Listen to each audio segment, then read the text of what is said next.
Volví a casa pensando en darle una sorpresa a mi esposa. Cancelaron el vuelo. Abrí silenciosamente el portón y la sorpresa me esperaba a mí. Mi casa brillaba con todas las luces encendidas, retumbaba la música y mi Elena, mi esposa, con quien habíamos vivido 40 años, lloraba en la oscuridad junto a la caseta del perro. Simplemente me echaron de mi propia casa. Estas palabras de mi esposa aún resuenan en mis oídos, aunque ya ha pasado tanto tiempo. Las palabras que me susurró aquella noche en el patio, apoyada contra el cercado de nuestro viejo perro. En el momento en que la vi, tan familiar y tan indefensa, llorando en la oscuridad mientras en nuestra casa retumbaba la música, en ese preciso instante comprendí que había criado monstruos.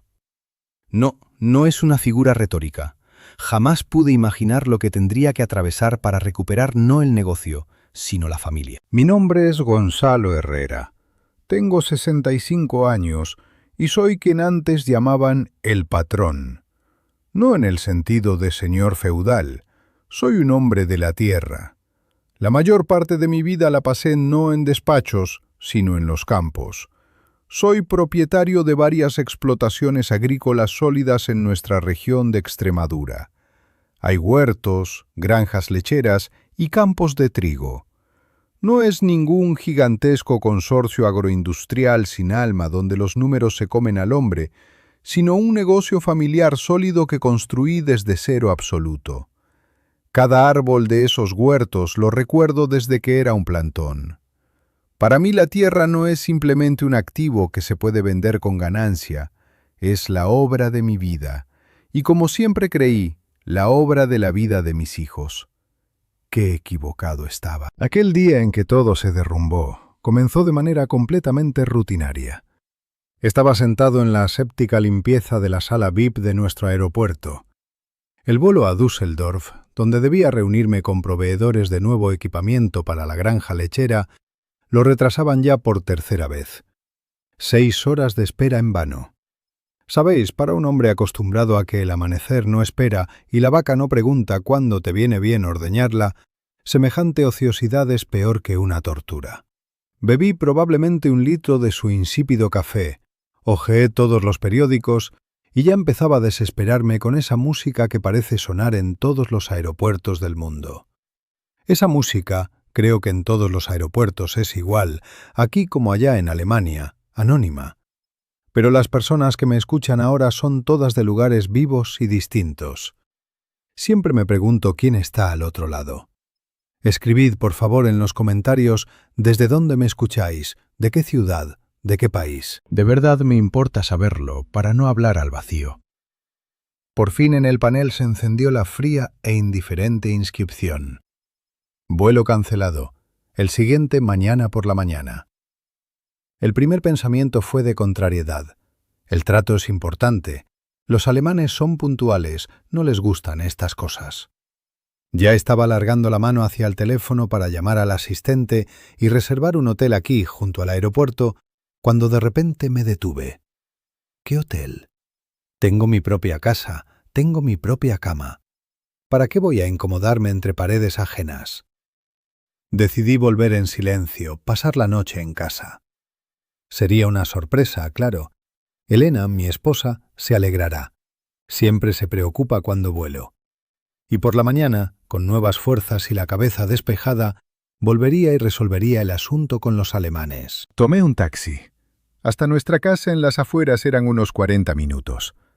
El ruido de la ciudad quedó atrás. El coche susurraba con sus neumáticos por la carretera nocturna. Miraba los campos oscuros que pasaban volando y pensaba en que pronto sería primavera. Pronto la siembra, mi época favorita y la más dura. Estaba tan sumergido en esos pensamientos que ni siquiera noté de inmediato cómo nos acercábamos a nuestro portal de hierro forjado. Tras pagar al taxista, esperé a que las luces rojas del coche desaparecieran tras el recodo. La noche era tranquila, fresca. Saqué mi llave y silenciosamente, procurando no hacer ruido, abrí el pesado portón. No quería despertar a Elena. Pensaba colarme como en la juventud. Y entonces me quedé inmóvil en el camino. La casa brillaba con todas las luces, De las ventanas abiertas de la terraza retumbaba la música, una música ajena, estridente, desagradable. Pero eso no fue lo que me detuvo. En el rincón más alejado del patio, donde tenemos el cercado para Bravo, nuestro viejo pastor español, en la franja de luz de la farola vi una figura conocida. Mi Elena. Estaba de pie, apoyada de espaldas contra la reja del cercado. Bravo, normalmente un perro temible y desconfiado al que temen todos los vecinos, gemía suavemente y hundía su enorme hocico canoso en su mano. Y ella lloraba. ¿Entendéis? Había visto a Elena de muchas maneras. La había visto cansada, la había visto disgustada, la había visto con rabia, aunque eso era raro, pero nunca la había visto así. No lloraba a gritos, no era un llanto histérico. Era un llanto silencioso, sin voz, como llora quien ya no tiene fuerzas ni para las lágrimas. Simplemente estaba de pie, con la cabeza caída, y las lágrimas rodaban por sus mejillas. El corazón se me hundió en algún lugar hacia el estómago. Lo primero en que pensé fue en los hijos. Algo le había pasado a Cristina, a Rodrigo. Me lancé hacia ella cruzando el patio. Bravo, al reconocerme, ladró brevemente, pero no se apartó de su ama. «Elena, Elenita, ¿qué ha pasado? ¿Por qué estás aquí y no en casa?» Ella se estremeció como si la hubiera golpeado. Levantó hacia mí los ojos llorosos y asustados. Y en esa mirada había una mezcla salvaje, alivio de que yo estuviera allí, terror de que yo estuviera allí, y vergüenza. Me entró un miedo de verdad. «Gonzalo, tú debías...» Cancelaron el vuelo. La tomé de las manos. Las manos estaban heladas. «Elena, no te calles. ¿Qué está pasando? ¿Quién hay en casa? ¿Por qué lloras?» «Hay visitas», susurró ella, mirando hacia la casa iluminada. «Cristina y Rodrigo. Los hijos han venido». «Pero eso es bueno. ¿Qué visitas? ¿Por qué estás aquí tú?» «Dijeron que es una sorpresa por nuestro 40º aniversario de boda». Tropezaba. Las palabras le salían con dificultad. «Aunque fue el mes pasado. Dijeron que es una reunión de negocios para hablar de un nuevo fondo familiar». Esas palabras, fondo familiar, me produjeron una desagradable sensación en el estómago. Conocía demasiado bien a mis hijos. A mi hija Cristina, de 40 años, abogada de éxito, casada con un funcionario resbaladizo. Toda ella a mi imagen, inteligente, ambiciosa, decidida. Solo que yo tengo principios y ella, al parecer, solo tiene objetivos.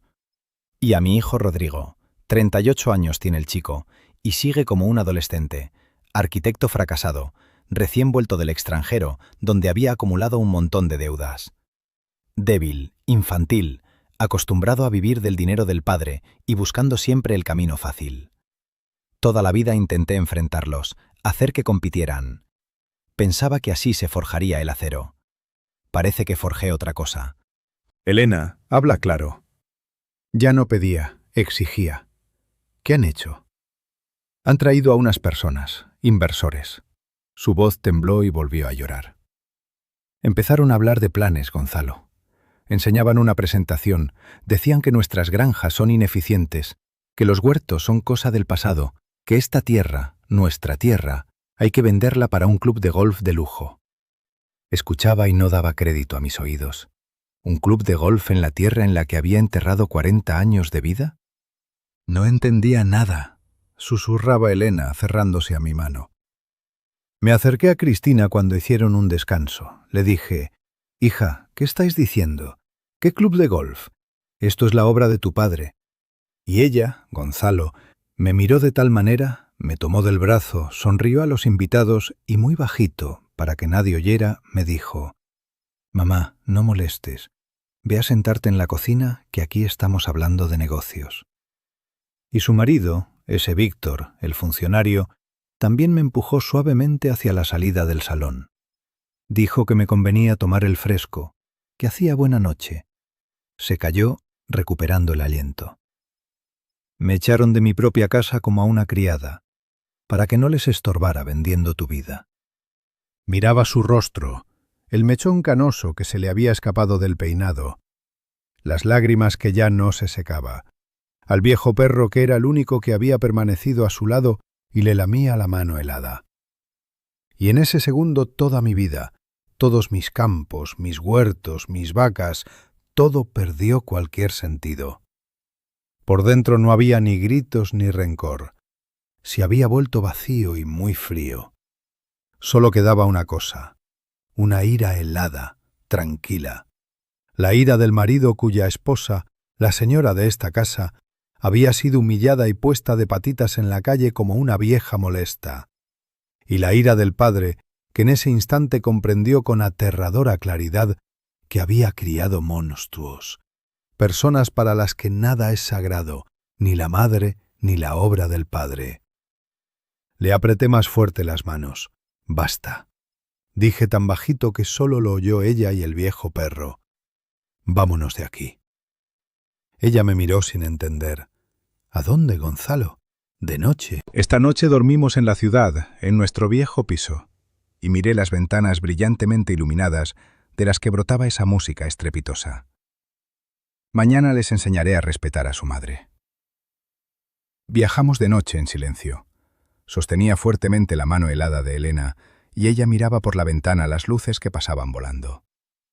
Nuestro viejo bravo, al que había soltado del cercado antes de salir, corría tras el coche hasta los mismos portones y ladraba largo tiempo a nuestras espaldas.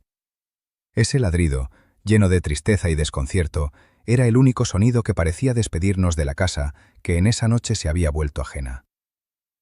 Conducía yo mismo, aunque llevaba muchos años sin sentarme al volante. Para eso había choferes. Pero esa noche necesitaba hacer algo con las manos. Necesitaba sentir el firme volante. De lo contrario, me parece, habría explotado. La traje a nuestro viejo piso de la ciudad, ese mismo de 2 habitaciones en el que habíamos vivido los primeros 15 años, en el que nacieron tanto Cristina como Rodrigo. No lo habíamos vendido, lo guardábamos por si acaso. Allí todo había quedado como antes. El mismo parquet crujiente, el mismo mueble de salón que olía a naftalina y libros viejos. Encendí la luz de la cocina, pequeña, 6 metros cuadrados, con una pantalla amarillenta sobre la mesa. Elena se sentó en el taburete y solo entonces se permitió volver a llorar.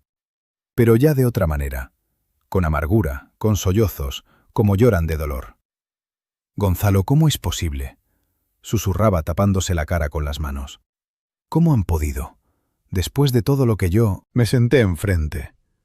¿Qué podía decirle? ¿Que yo mismo tenía la culpa? ¿Que estaba tan absorto forjando el acero que no me di cuenta de que en lugar de dagas había forjado clavos oxidados y venenosos? ¿Que mi hija, a quien enseñé a ser fuerte, había confundido la fuerza con la crueldad? ¿Y que el hijo al que siempre regañé por su blandura nunca aprendió a ser hombre, quedándose como un niño caprichoso dispuesto a vender a su madre por un juguete nuevo? Simplemente me levanté, saqué del armario las pastillas para los nervios, le di la mitad de un vaso, le hice beberlas. Luego la arropé con una manta sobre el viejo sofá del salón. Se quedó dormida casi al instante, agotada, y hasta dormida se estremecía. Yo no me acosté. Volví a la cocina, me serví un vaso de coñac frío por primera vez en vaya usted a saber cuántos años, y lo bebí de un trago. El fuego me quemó la garganta, pero la cabeza permanecía helada. Me senté en ese silencio, en esa vieja cocina donde una vez fuimos tan felices, y miré mis manos. Manos que construyeron, manos que plantaron jardines y asistieron partos de terneras. Ahora esas manos tenían que destruirlo todo. No, no así. No destruir, sino limpiar. Esa noche no me vengué. La venganza es una emoción, un arrebato. Yo por dentro lo tenía todo congelado. Elaboraba un plan. Era como una operación quirúrgica. Sí, dolerá. Sí, habrá que cortar en carne viva. Pero si no se extirpa el tumor, lo devorará todo. Habían humillado a la madre. Habían pisoteado la obra de mi vida. Y no porque fueran villanos de libro, sino porque son personas débiles, corrompidas, infantiles, que no saben el precio de nada, ni del dinero, ni del trabajo, ni del amor. Y si simplemente los desheredo y los corto del dinero, no entenderán nada, solo se encondarán.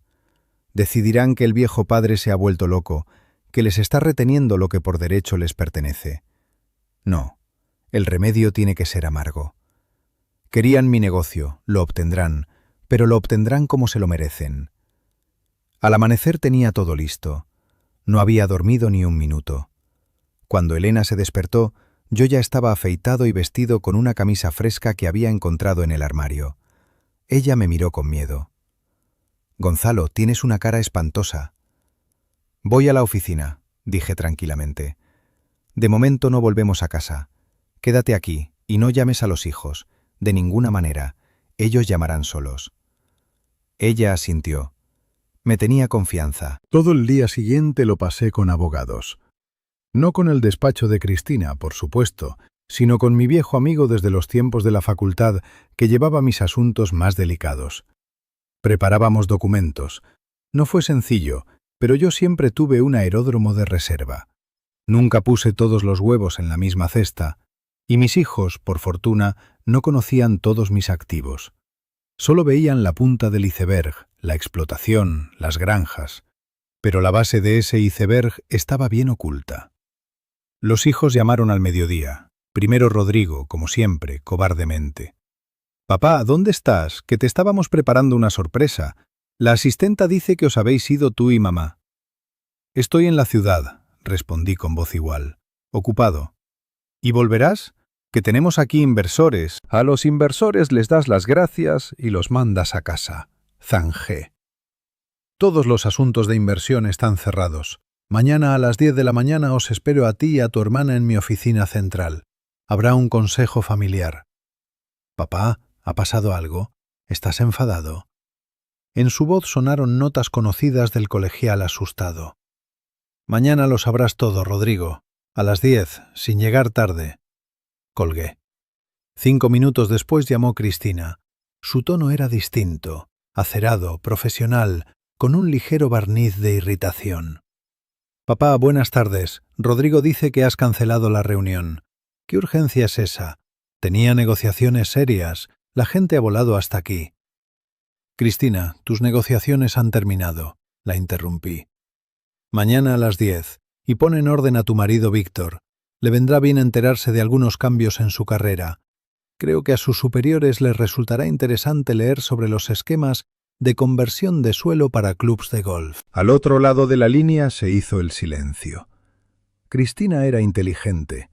Entendió que yo lo sabía, pero no entendió la magnitud. «Estaré», dijo secamente y colgó. Al día siguiente, exactamente a las 10 de la mañana, estaban sentados en mi despacho, en ese mismo despacho al que de niños venían corriendo a buscar caramelos, ante la gran mesa de roble que había encargado hacía ya 30 años.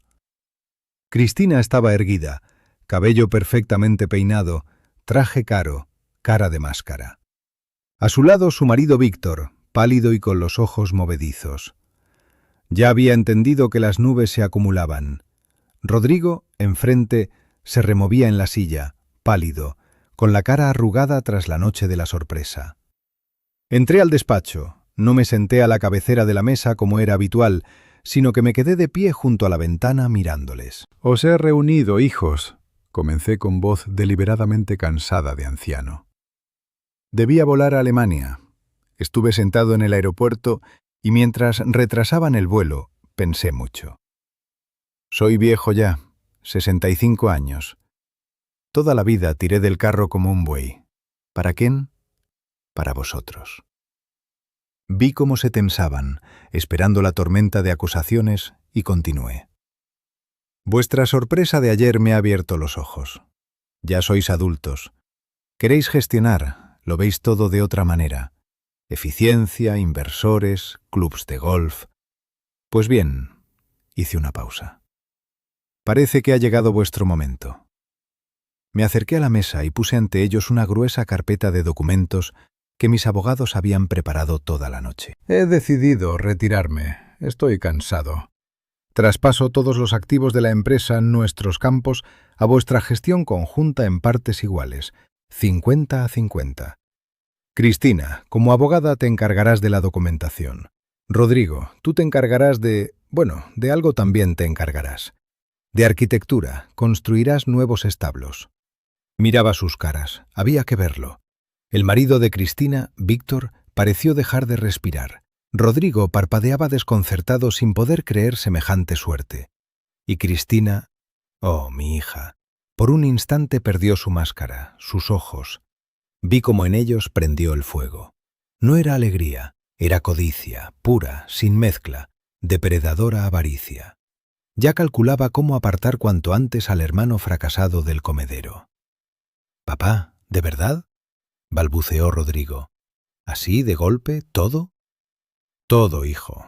Quiero el descanso. Con tu madre viviremos tranquilos, quizás hagamos algún viaje. Ella lleva tantos años sin ver el mar de verdad. Venga, gobernad. Desde hoy sois los dueños». Cristina fue la primera en recomponerse. Lanzó a su hermano una mirada rápida y despectiva, la mirada de la dueña a un parásito. «Es una decisión muy sensata, padre», pronunció con tono parejo, alargando la mano hacia los documentos. «No te decepcionaremos. Me aseguraré de que todo se haga conforme a la ley». Les había dado el campo de batalla, y no tardaron.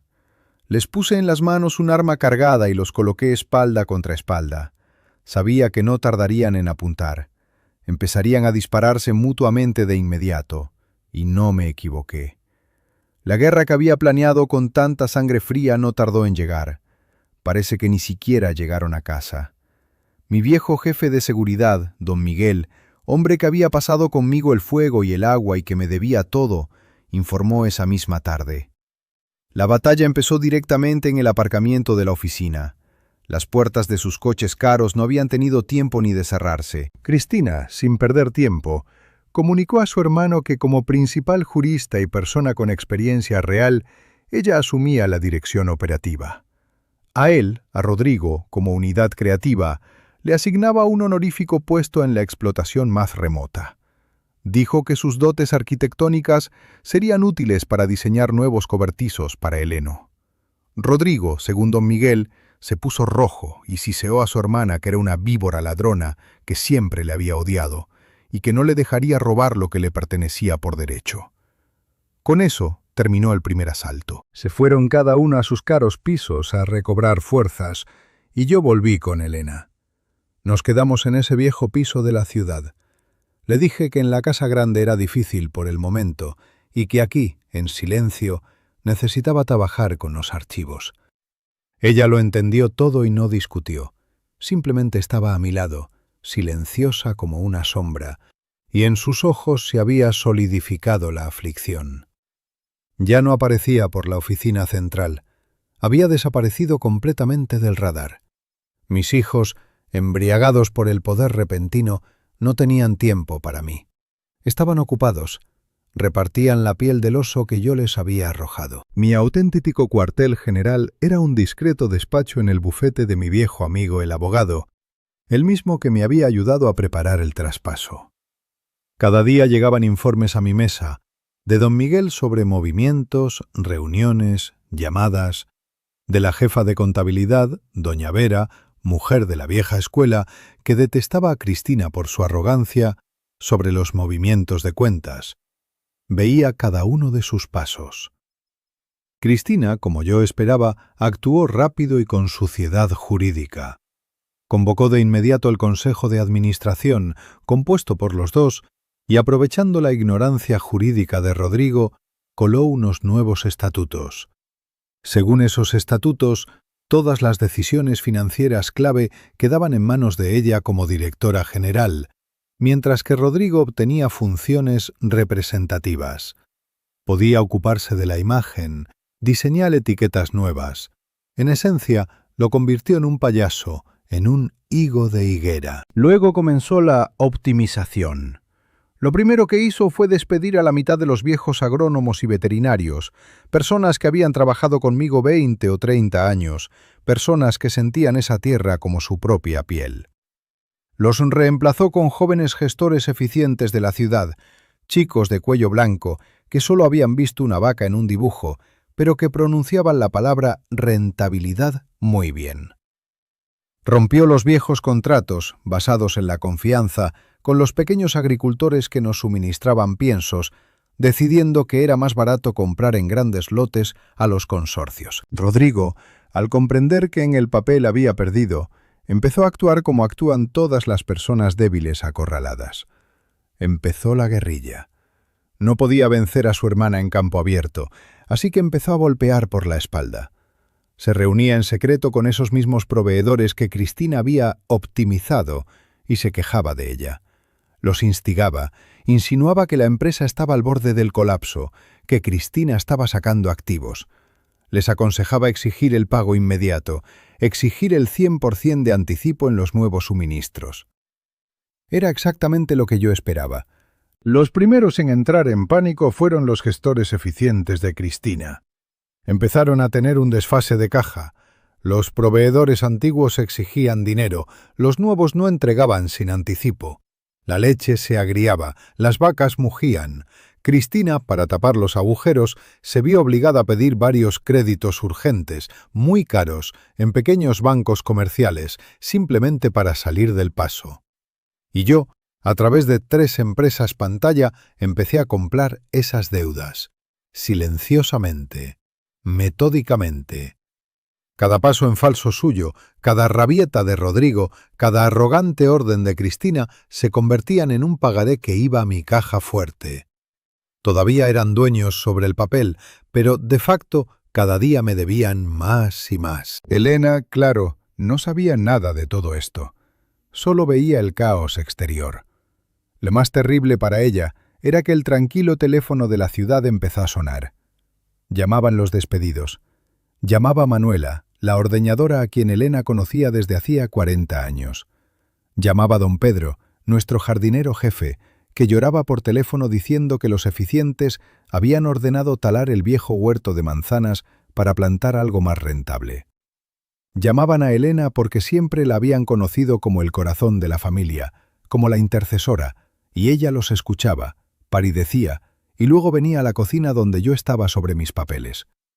Una tarde entró y vi que ya no podía más. Parecía haber envejecido 10 años. En sus ojos no había rabia, solo dolor. «Gonzalo, te lo ruego, detén esto». Se sentó enfrente y juntó las manos como en una oración. «Son nuestros hijos. Sí, se han portado de manera horrible, pero van a hundirse. Van a destruirlo todo. Mira en qué se han convertido. Se odian mutuamente. Cristina no deja entrar a Rodrigo en la oficina. Rodrigo le presenta denuncias anónimas en Hacienda. Ten misericordia. Me duele verlo». Ese fue, quizás, el momento más duro de todo mi plan. Ella es madre. Estaba dispuesta a perdonarles todo, incluso esa humillación junto al cercado, con tal de que la familia, tal como ella la entendía, no se disgregara definitivamente. Cubrí con mi mano sus manos frías y temblorosas. «Elena», dije con firmeza, pero tan tranquilamente como pude. «Mi vida, precisamente porque son nuestros hijos, debo llevar el asunto hasta el final. Comprende, no es que simplemente hayan tropezado. Están enfermos de soberbia, de codicia, de infantilismo. Te humillaron. Desdijeron todo lo que habíamos construido, toda nuestra vida. Si me detengo ahora, no entenderán nunca nada. Decidirán que todo les ha salido impune, que el mundo se dobla ante sus caprichos». La miré a los ojos. «No me vengo, Elena, créeme. Estoy curando. Es cirugía. Sí, duele. Sí, hay que cortar. Pero si no se opera, esta gangrena les devorará el alma para siempre. No permitiré que se conviertan en esa clase de personas. Confía en mí un poco más». Ella me miró largo tiempo, y las lágrimas rodaban lentamente por sus mejillas. No se puso en mi contra. No armó un escándalo. Simplemente asintió tristemente y salió de la cocina. Le resultaba insoportablemente doloroso, pero me tenía confianza. Simplemente esperaba a que terminara esta severa lección. Y esa confianza silenciosa suya, ese dolor que veía cada día, pesaban sobre mí más que todas las deudas de mi empresa en ruinas. La agonía duró varios meses. El final lo aceleró la desesperación de Rodrigo. Cristina, al comprender que por las deudas la empresa se hundía, decidió acudir al banco. Encontró a esos mismos inversores del club de golf y decidió venderles a escondidas parte de las tierras, los campos del sur más fértiles, naturalmente sin contar con su hermano, para cerrar las deudas que él mismo había creado. Rodrigo se enteró y entró en pánico. Comprendió que su hermana lo vendería todo y le dejaría con las manos vacías. Y cometió la última y más terrible estupidez. Cogió toda la contabilidad interna, todos nuestros secretos comerciales, y se los llevó a nuestro principal competidor en la región. Por lo visto esperaba que el competidor le ayudara a hundir a Cristina y a convertirla en socio.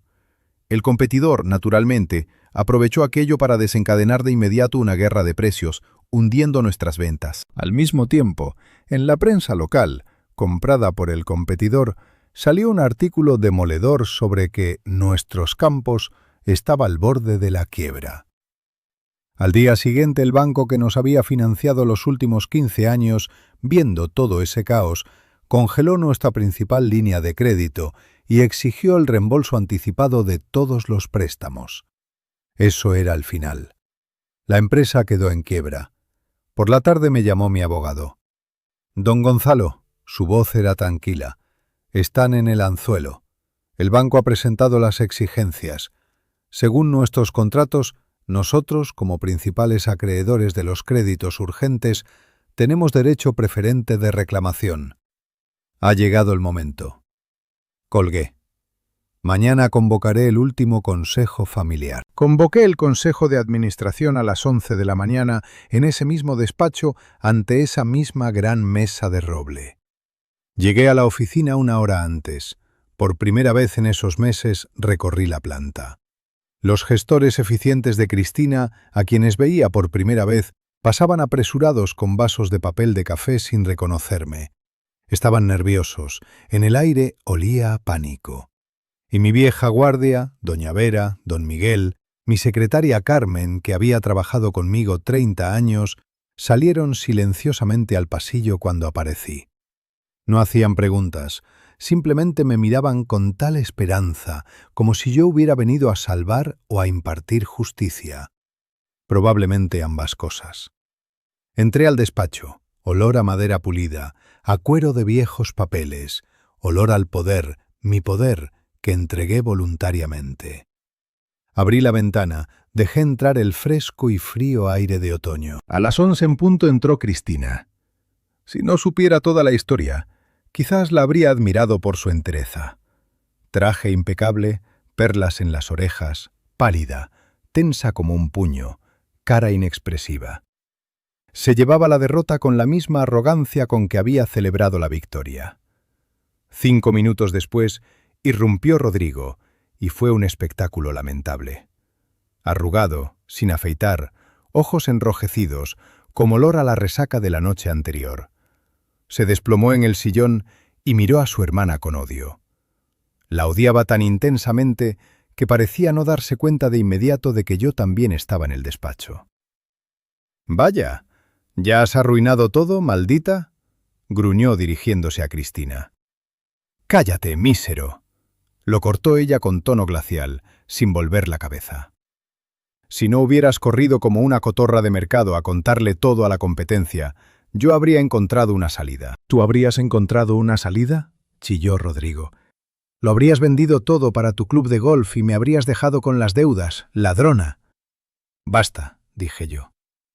Lo dije en voz baja, pero ambos callaron al instante, como ante una orden grabada a fuego en su subconsciente desde la infancia. Los dos me miraron y solo entonces, parece, me vieron. Ante ellos no estaba un anciano cansado que soñaba con el descanso. Ante ellos estaba ese Gonzalo Herrera a quien temían y a quien, como comprendí, nunca habían querido. «La empresa está en quiebra», anuncié, desplegando ante mí los papeles. «Gracias a vuestros esfuerzos conjuntos. Tú, Cristina, con tu optimización y tu codicia echaste a la gente y metiste a la empresa en deudas de usura. Y tú, Rodrigo, con tu venganza infantil y tu traición, la remataste entregándola a la competencia». «Papá, la culpa es de ella», volvió a empezar Rodrigo. «Padre, él no entiende lo que ha hecho», comenzó Cristina. «Silencio, los dos», golpeé con la palma sobre la mesa. «Los dos tenéis la culpa, y los dos habéis perdido. El Banco Principal ha presentado exigencias de reembolso inmediato de toda la línea de crédito. La competencia ha hundido el mercado. Los proveedores exigen pagos. No hay dinero en las cuentas. Esto es el final. Cristina clavó las uñas en los brazos del sillón. Seguía calculando. El banco, murmuró ella, no puede exigirlo todo de golpe. Hay procedimientos, reestructuración. Podemos... Nosotros no podemos nada, hija, la interrumpí. Porque el banco principal es la punta. En cambio, esos créditos urgentes y caros que pediste en los bancos pequeños para tapar los agujeros las primeras semanas fueron tomados con garantía de los activos principales, y el plazo vence ayer. En su cara se reflejó por primera vez el miedo de verdad. Entendió que ya no era ajedrez, era una trampa. «¿Qué pasará ahora?», susurró Rodrigo. «Se lo llevarán todo». Sí, asentí. La empresa pasará a un nuevo dueño. Todas las deudas, todos los activos, pero hay un inversor dispuesto a cubrir todas las obligaciones, tanto con el banco como con los pequeños acreedores. Cristina me miró. En sus ojos brilló la última esperanza desesperada. Pensó que yo había encontrado a un salvador, que me había entrometido para salvarla. «¿Quién es ese inversor?», preguntó rápidamente. La miré directamente a los ojos. Hice una pausa. «Yo», respondí. El silencio en el despacho se volvió tan denso que parecía poder tocarse. Rodrigo abrió la boca como un pez sacado del agua, y Cristina empezó a palidecer lentamente, muy lentamente. Lo entendió todo. Era abogada. Entendió todo el esquema de principio a fin. «Tú desde el principio», susurró.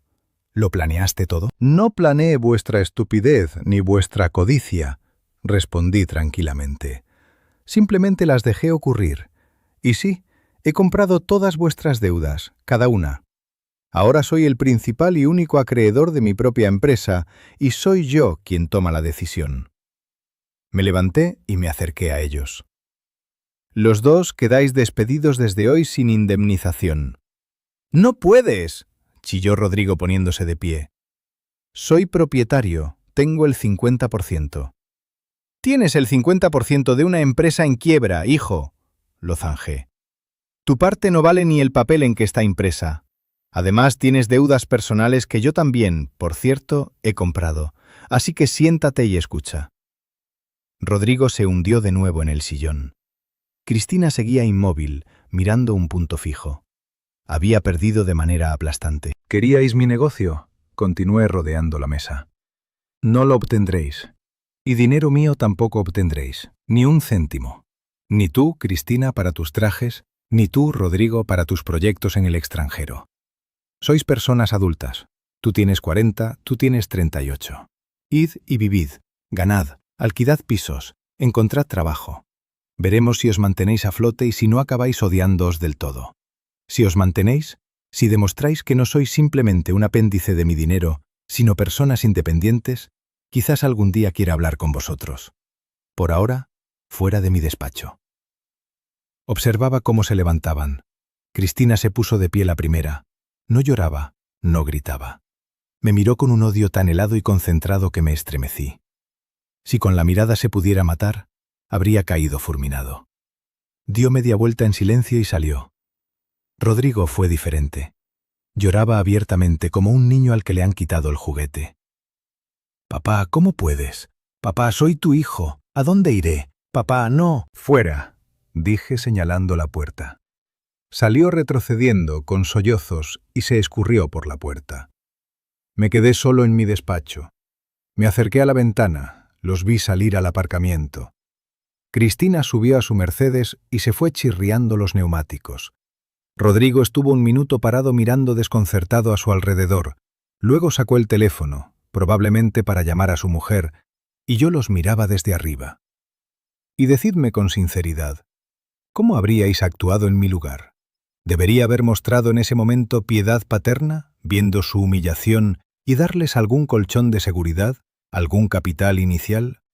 ¿O actué bien enviándolos al fondo para que aprendieran a nadar o se ahogaran? Aún no sé la única respuesta correcta a esa pregunta. Solo sé que en ese momento no podía actuar de otra manera. Tenía que arrancar esa enfermedad de raíz. Llamé a Elena. «Elena», dije por el teléfono, «todo ha terminado. Puedes llamar a Manuela y a don Pedro, que vuelvan. Vamos a restaurar el huerto». Las primeras semanas después de echarlos fueron extrañas. Por un lado, me cayó encima el trabajo. Sacar nuestros campos del desastre al que lo habían conducido los gestores eficientes era más complicado que construir todo desde cero.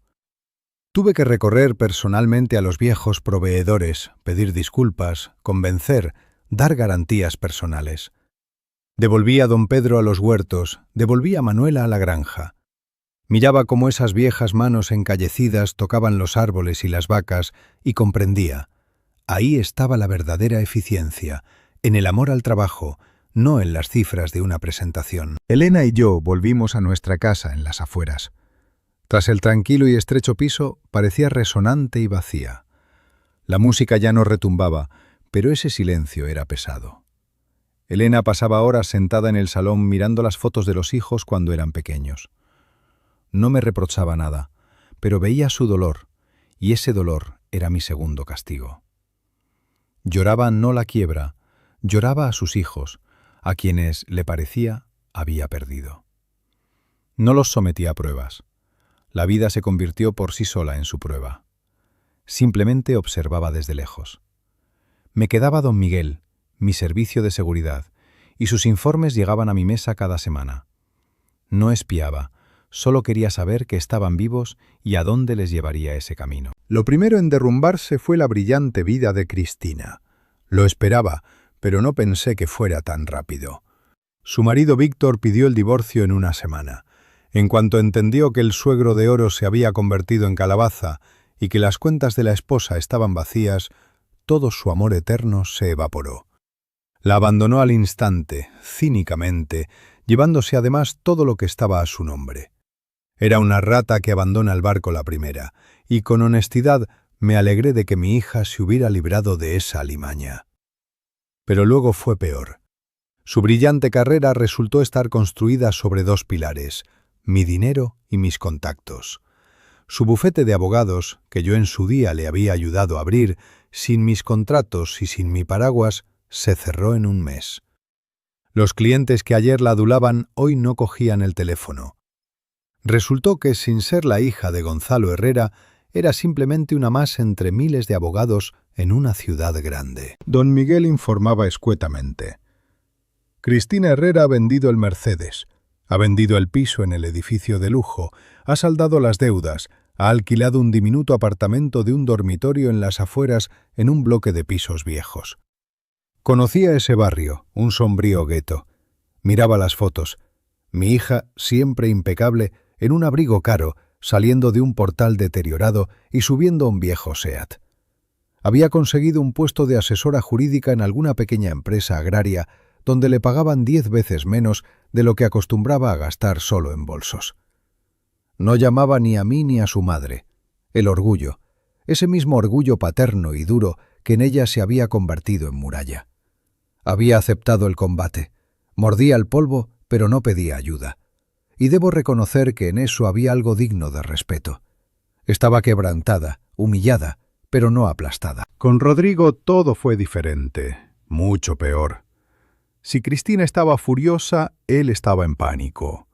Nunca en su vida se había quedado sin un céntimo. No sabía. Su mujer, esa veleta que había traído del extranjero, al entender que el chorro de oro había terminado, recogió sus maletas y se marchó esa misma tarde en que él llegó de la oficina llorando y deshecho. Ni siquiera se quedó a escuchar. Simplemente llamó a un taxi y se fue con una amiga, llevándose todo lo que pudo cargar. Rodrigo se quedó solo. Tuvo que vender su caro coche deportivo solo para pagar una habitación alquilada. No un piso, una habitación en un piso compartido. Durante varios meses intentó encontrar trabajo como arquitecto. En vano. Su título extranjero sin proyectos reales ni cartera de trabajos no impresionaba a nadie. Sus ideas geniales no le servían para nada. Estaba en la ruina absoluta. Don Miguel informaba de que un par de veces había pedido dinero prestado a algunos examigos, pero estos pronto dejaron de coger el teléfono. Se rompió rápido y de manera bastante prosaica. Habían pasado 6 meses. Era un noviembre frío y húmedo. Estaba en mi despacho de la casa en las afueras, revisando papeles de la siembra. Entró don Miguel. «Don Gonzalo, Rodrigo ha llegado, está en la entrada, pide verle. El corazón me dio un vuelco. Que pase. Entró unos minutos después. No le reconocí de inmediato. Había adelgazado, ojeroso. El caro abrigo le colgaba como de una percha. Pero lo principal era la mirada, apagada, acorralada, la mirada de quien ha tirado la toalla. Se detuvo en medio del despacho, no saludó, no pidió perdón, pedía dinero. «Papá», dijo en voz baja, mirando al suelo, «ya no puedo más. Aquí no soy nadie. Lo intenté, no me sale nada». Levantó los ojos y en ellos había lágrimas. Lágrimas vergonzosas, de hombre, de desesperación. «Dame algo de dinero. Me iré de nuevo a Alemania. Allí me quedan conocidos. Podré empezar de nuevo. Es mi última oportunidad. Te lo ruego». Seguía queriendo escapar. Mi hijo de 38 años. Después de todo lo ocurrido, seguía buscando el camino fácil. Seguía queriendo huir a donde de nuevo fuera cálido y abundante, donde no hubiera que luchar. Por dentro todo se me heló de decepción. Le miré largo tiempo, a ese hombre ajeno y débil en quien con dificultad reconocía a mi hijo. Tomé una decisión. Era su última, absolutamente última oportunidad. «Bien», dije con calma, «tienes dos opciones. Elige». Levantó la cabeza. En sus ojos brilló la esperanza. «La primera. Te compro un billete de ida a Berlín. Te ingreso en cuenta 10.000 euros. Será suficiente para empezar. Pero te vas y olvidas el camino a esta casa para siempre. Olvidas que tienes un padre y una madre. Ya no tienes familia aquí. Comienzas de nuevo como quieras». Él escuchaba, y la esperanza en sus ojos se iba apagando. Entendió que aquello no era un regalo, eran sus finiquito. «La segunda opción», continué, «te quedas y empiezas a trabajar para mí desde abajo del todo, como ayudante de jefe de obra en la construcción. Mezclarás hormigón y acarrearás tablones junto con los obreros. Salario como el de todos, el mínimo. Vivir en el alojamiento del personal con ellos. Nada de privilegios, nada de papá, solo don Gonzalo. Si al cabo de un año veo que de ti puede salir un hombre, hablaremos. Elige». Estaba de pie en medio del despacho. Veía cómo luchaban en él dos personas. Ese muchacho infantil y caprichoso que quería volver a escapar de los problemas, esconderse en Alemania donde todo parece más fácil, y el hombre al que por primera vez en su vida se le ofrecía no una limosna, sino una elección real, adulta y muy dura. El silencio duró quizás un minuto entero. Miraba ya a mí, ya a sus zapatillas gastadas. «Me quedo», dijo en voz baja pero firme. «Trabajaré». En ese momento sentí por primera vez en muchísimos años un pinchazo en el pecho. No de orgullo, aún era pronto para eso, pero algo parecido al respeto. Había elegido el camino difícil. No había huido. El muchacho, al parecer, empezaba a morir. Rodrigo empezó a trabajar al día siguiente. No fui a ver aquello. Probablemente no hubiera tenido el valor de ver a mi hijo, el arquitecto con título extranjero, con un mono sucio cargando sacos de cemento. Me informaba don Miguel. Llegó a la obra por la mañana, recogió en el vestuario un buzo que le venía grande y botas de trabajo. El capataz, un hombre serio a quien yo, por supuesto, había avisado, miró sus manos blancas y sonrió. «Bueno, arquitecto, ven a preparar la mezcla». El primer mes fue para él un infierno. Lo sé, aunque callaba. Los hombres de la cuadrilla al principio no le aceptaron. Lo miraban como a un señorito jugando a pueblo llano. Le encajaban el trabajo más sucio, le hacían la vida imposible, esperaban que se rompiera y huyera, y él no huía. Aguantando con los dientes apretados cargaba las angarillas, ataba la armadura, picaba tierra helada. Por la tarde volvía al alojamiento del personal, a un cuarto de 4 donde olía a sudor, a comida barata y a tabaco ordinario. Caía en el catre y se desconectaba. Elena se enteró, no por mí, claro, los rumores vuelan. Vino corriendo a mi despacho, le temblaba todo. «Gonzalo, te has vuelto loco», gritaba llorando. «Va a morir, es delicado. Nunca en su vida ha tenido una pala en las manos. ¿Lo vas a matar? Intentaba mandarle comida casera y ropa de abrigo a escondidas a través de la cocinera. Yo lo interceptaba todo. Elena, le dije, agarrándola firmemente por los hombros. Para. Ahora mismo solo le estás haciendo daño. Sí, es delicado, sí. No ha tenido nunca una pala, pues que la tenga. Que aprenda lo que cuesta. Tiene que poder por sí mismo. De lo contrario, todo esto habrá sido en vano. Tiene que convertirse en un hombre, no en tu niñito a los 38 años. Ella se apartó llorando. Esa noche no me habló, pero obedeció. Sabía que yo no cedería, y Rodrigo no se rompió. Al cabo de un mes, don Miguel informó de que la cuadrilla le había echado el ojo.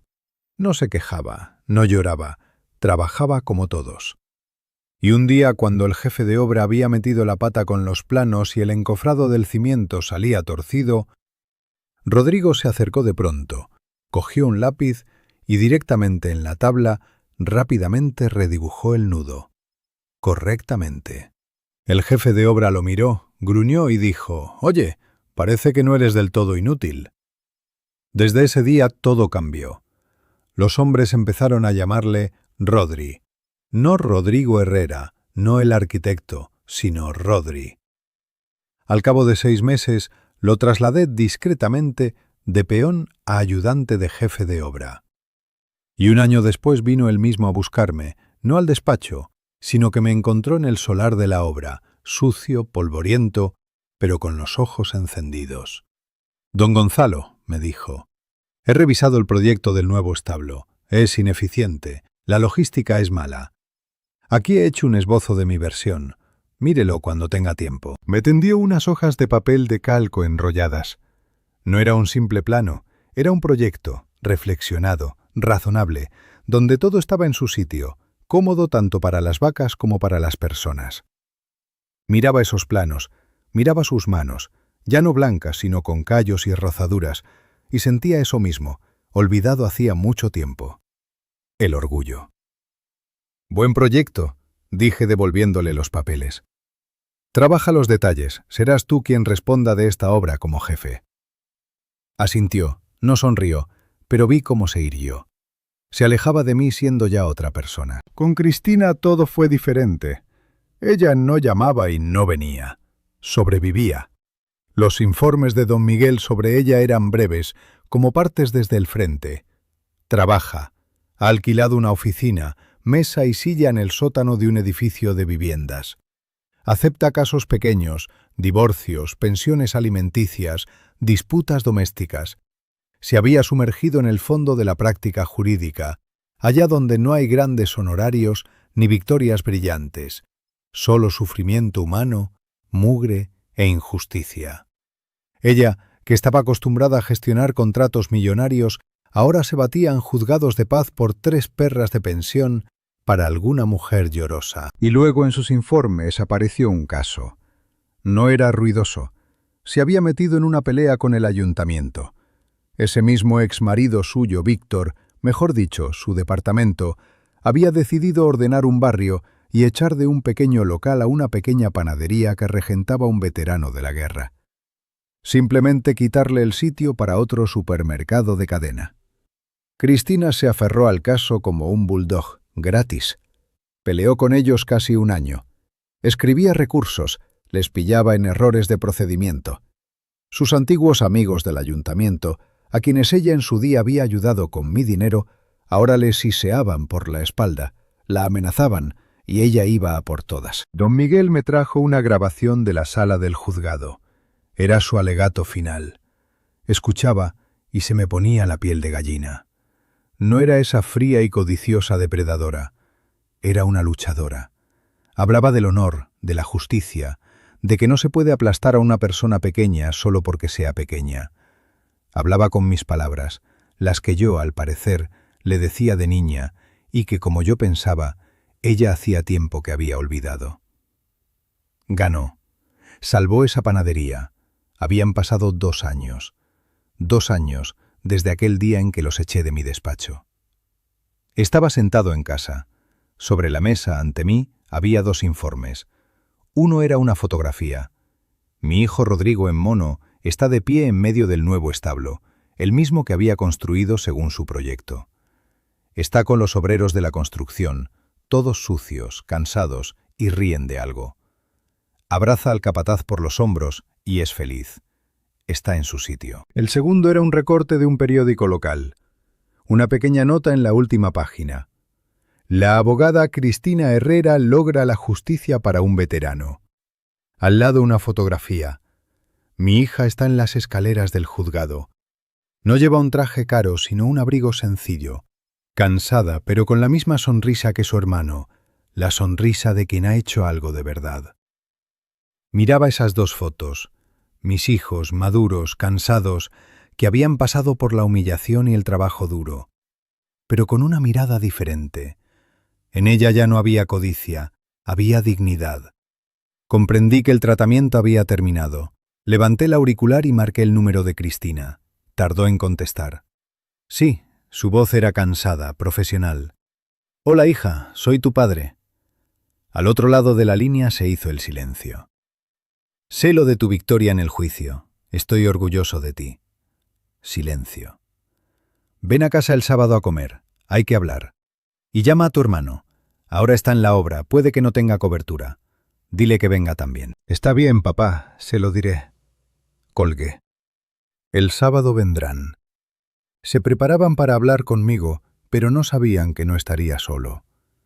Llegó el sábado. En la casa desde por la mañana reinaba un silencio vibrante. Elena no encontraba su sitio. Ora probaba a poner la mesa grande en el salón, ora se iba a la cocina, ora se quedaba simplemente de pie junto a la ventana, mirando la avenida de acceso. Temía ese encuentro no menos que ellos. Me acerqué a ella y la tomé de la mano. Todo irá bien, Elena, le dije. No tengas miedo, simplemente hablaremos. No tengo miedo de ellos, Gonzalo, respondió en voz baja. Tengo miedo por ellos y por ti. Puntualmente a mediodía, como yo había pedido, un coche llegó a la casa, un utilitario viejo y barato. De él salió Cristina. Llevaba un sencillo vestido oscuro, el cabello recogido en una cola, sin perlas, sin arrogancia, simplemente una mujer hermosa y cansada. Se detuvo junto al portón, en el mismo sitio donde yo una vez había encontrado a la madre llorando. Un minuto después al portón se acercó Rodrigo. Había venido en autobús de línea que paraba en nuestro cruce y había caminado. Llevaba una chaqueta de trabajo, no había tenido tiempo de cambiarse, al parecer. La vio a ella. No se lanzaron el uno a los brazos del otro, simplemente se saludaron con una inclinación de cabeza y juntos en silencio entraron al patio. Los recibí en el porche. «Bienvenidos, hijos». «Hola, papá», dijo en voz baja Cristina. «Hola, padre», asintió Rodrigo. Estaban allí, expectantes. Eran como cuerdas tensadas. No sabían por qué los había llamado. ¿Quizás para la última reprimenda? ¿Quizás para borrarlos definitivamente de su vida? «Pasad al despacho», dije. Fueron detrás de mí por el pasillo conocido. Abrí la pesada puerta de roble. Entré el primero y me quedé junto a la mesa. Ellos entraron detrás y se detuvieron en el umbral. Estaban pasmados. Se habían preparado para una conversación difícil conmigo a solas, pero no estaban preparados para quien verían. En el gran sillón de cuero junto a la chimenea, que siempre había sido el mío, estaba sentada Elena, su madre. No llevaba un vestido de gala. Llevaba su ropa de casa habitual, pero estaba sentada derecha, con las manos sobre los apoyabrazos. Estaba sentada en mi sitio y les miraba tranquilamente, sin miedo, sin reproches. Cristina palideció.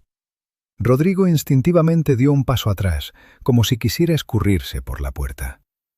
Ambos entendieron que la conversación principal no sería conmigo. «He estado observándoos estos 2 años», comencé rompiendo el silencio.